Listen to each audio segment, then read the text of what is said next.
बिस्मिल्लाहिर्रहमानिर्रहीम। मुअज़्ज़ज़ नाज़रीन, अस्सलाम वालेकुम। हकीम मोहम्मद जहांगीर आपको अपने चैनल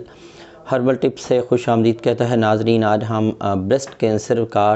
पार्ट 2 जो है वो आज आपकी खिदमत में पेश कर रहे हैं। पार्ट 1 में हमने इसकी वजूहात पे बात की थी कि ये किन वजूहात की बिना पर होता है, और ये पहले क्लिप में भी जो कुछ मैंने आपकी खिदमत में पेश किया ये मेरी पर्सनल ऑब्ज़रवेशंस थी जो मैंने आपके सामने रखी, जो मैंने अमली तौर पर चीज़ देखी अपने सामने। आज हम बात करेंगे कि वो कौन सी इलामात हैं जो ख़वातीन में छाती के अंदर या तबीयत और जिस्म के अंदर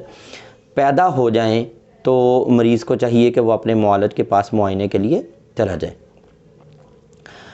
उन इलामात को अगर हम जहन में रखें और नोटिस लें तो मैं ये समझता हूँ कि 95%, 96% बल्कि हो सकता है 100% ही ख़वातीन सेफ़ हो जाएं। मतलब मैक्सिमम जो पेशेंट्स हैं ब्रेस्ट कैंसर के, वो अगर इन इलामात के ऊपर अलर्ट हो जाएं, ख़बरदार हो जाएं, तो वो बच सकते हैं किसी बड़ी सर्जरी से, किसी बड़े नुकसान से और किसी एक्सपेंसिव ट्रीटमेंट से और तकलीफ़ से। इलामात की तरफ आते हैं। छाती के अंदर अगर आपको निप्पल में सुई की तरह चुभन पैदा करने वाला दर्द महसूस हो, या छाती के बाकी मांदा गोश्त के अंदर आपको टीस पड़ने वाला दर्द महसूस हो, और ये दर्द आम रूटीन में कभी हल्का कभी तेज़ चलता रहे, या दूसरी सूरत 3-4 दिन मुसलसल और शिद्दत के साथ ये दर्द पैदा हो और फिर उसके बाद यकलख्त ख़त्म हो जाए और फिर दोबारा क्रिएट ना हो ये दर्द, तो ये दोनों चीज़ें, यानी अगर मुसलसल रहता है, कभी तेज़ हो जाता है, कभी कम हो जाता है, तो उस सूरत में भी आप इसको नोटिस करें और अपने मुआलिज के साथ जाके कंसल्ट करें। अगर 3-4 दिन या 5 दिन या 1 हफ़्ते के लिए आपको शिद्दत का दर्द हो, नाकाबिले बर्दाश्त हद तक दर्द हो, और उसके बाद पेन किलर वगैरह लेने से वो यकलख्त मौकूफ़ हो जाए, तो उसको भी ये मत समझें कि दर्द ख़त्म हो गया तो अब मैं ठीक हूँ, बल्कि उस सूरत में भी आपको जाके अपने मुआलिज से इसको कंसल्ट करना चाहिए।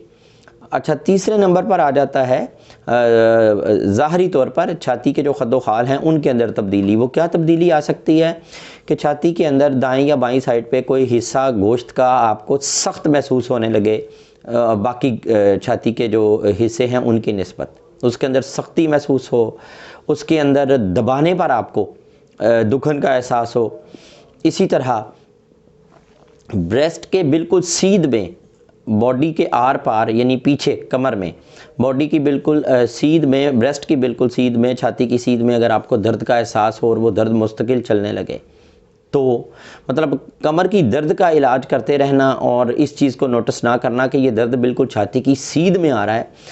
उसकी वजह यह है कि बाज़ औक़ात ये मर्ज़ जो है ये इस तरीके से भी पैदा होता है कि ये छाती के बैरूनी हिस्सों में नहीं शो हो रहा होता, लेकिन जो डीप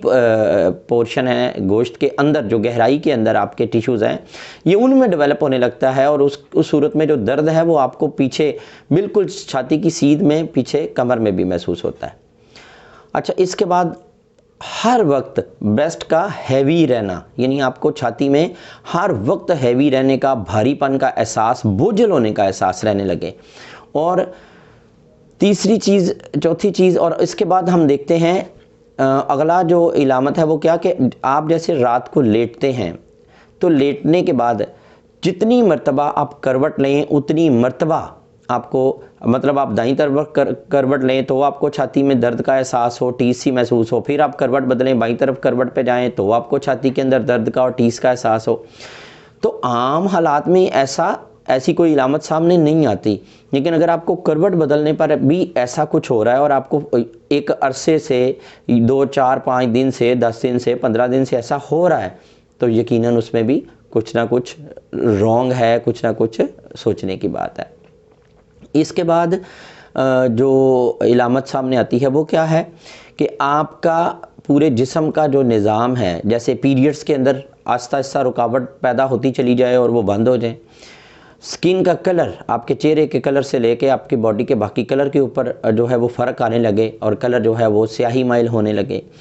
और इसके साथ ब्रेस्ट में भी कुछ ना कुछ आपको तब्दीली का एहसास हो। अच्छा, बाज़ औक़ात यकलख्त जो है छाती का साइज़ जो है वो तेज़ी से बढ़ने लगता है, जबकि उसके बढ़ने की कोई ख़ास वजह मौजूद नहीं होती। तो इसको भी आप कंसीडर करें कि क्यों ऐसा हो रहा है, क्योंकि कोई भी ऐसी तब्दीली जो आपके जिस्म के अंदर आम हालात से हट के पैदा होगी, यकीनन वो किसी न किसी आने वाली तकलीफ़ का पेश खैमा हो सकती है। आपकी जनरल सेहत के साथ साथ, अमूमी सेहत के साथ साथ जो चीज़ हमें इन इलामात के साथ साथ लेबॉर्ट्री टेस्टों में नज़र आ जाती है वो क्या है कि आपके CBC के अंदर प्लेटलेट काउंट, WBC काउंट और ESR, इनकी जो वैल्यूज़ हैं वो तेज़ी के साथ फ्लक्चुएट करने लगे, यानी कोई वैल्यू बहुत ज़्यादा शूट कर रही हो, कोई वैल्यू बिल्कुल नॉर्मल लेवल से नीचे गिर रही हो। तो इन तीनों चीज़ों को भी देख लेना चाहिए कि WBC बहुत ज़्यादा तो नहीं बढ़ रहा, ESR बहुत ज़्यादा तो नहीं बढ़ रहा, आपका प्लेटलेट काउंट बहुत ज़्यादा नीचे की तरफ तो नहीं आ रहा, गिर तो नहीं रहा, आपका HB लेवल तो नहीं बहुत कम हो रहा। तो एक ये चीज़ भी है, इसे भी देखना चाहिए। तो ये नाज़रीन कुछ इलामात हैं जिनको सामने रख कर हमने देखा और इन्वेस्टिगेट किया, तो हमें पता चला कि बिल्कुल ये इलामात शुरू में कभी मरीज़ को सामने आई, लेकिन मरीज़ ने उसको नोटिस नहीं किया। अच्छा, एक आखिरी चीज़ जो मैं आपको शेयर करना चाह रहा हूँ वो ये कि बाज़ ख़वातीन में ग्रोथ नहीं हो रही होती, एज उनकी 20 से अबव जा रही होती है, लेकिन छाती का जो हिस्सा है वो बिल्कुल स्पॉट नज़र आता है। तो ऐसी ख़वातीन बाज़ का सिर्फ जो है वो छाती की ग्रोथ की मेडिसिन्स के ऊपर तवज्जो देती रहती हैं, जबकि उन्हें भी इस मामले में किसी अच्छे मुआलिज से कंसल्ट कर लेना चाहिए कि इसकी रीज़न कोई और तो नहीं हो रही, यानी इसकी कोई डिज़ीज़ तो नहीं इसका सबब बन रही, क्योंकि इस बीमारी में भी छाती की ग्रोथ मुतासर होती है। तो ये कुछ इलामात हैं जिन्हें हमने देखा और मरीज़ों से जब बात की तो उन्होंने इनमें से किसी ना किसी इलामत को ओन किया कि ये ऐसा हुआ था, लेकिन मैंने इग्नोर कर दिया, मैंने इसको प्रेफर ही नहीं किया, मैंने इसकी प्रायोरिटी ही नहीं इसको दी, तो छोड़ दिया इस सारे मामले को। अच्छा, एक चीज़ और जो आपसे शेयर करना चाह रहा हूँ वो ये कि बाज़ औक़ात अपने हाथ से टच करने पर भी मरीज़ को पता चल जाता है। आप अगर सरसों का सादा सा एक ऑयल जो घर में हर एक के पास मौजूद होता है, वैसे तो पूरी बॉडी पे मसाज करना चाहिए, वो आपके हेल्थ के लिए अच्छा है, मसाज एक अच्छी चीज़ है, लेकिन आपको अगर जैसे डाउट फील होता है कि मेरी ब्रेस्ट में कोई मसला बन रहा है, मेरी छाती में कोई तकलीफ़ हो रही है या मेरी छाती के अंदर कोई गैर मामूली तब्दीली आ रही है, तो एक आखिरी हल ये है कि आप ऑयल ले लें सरसों का और उसे छाती के चारों साइड्स पे लगाएं और हर साइड से अपना हाथ जो है वो निपल की तरफ लाएं और उंगलियों की पूरों से मसाज करें। तो उस सूरत में अगर आपकी छाती में कहीं ना कहीं कोई गिल्टी होगी या गिल्टी बन रही होगी या कोई प्रोसेस शुरू हो चुका होगा,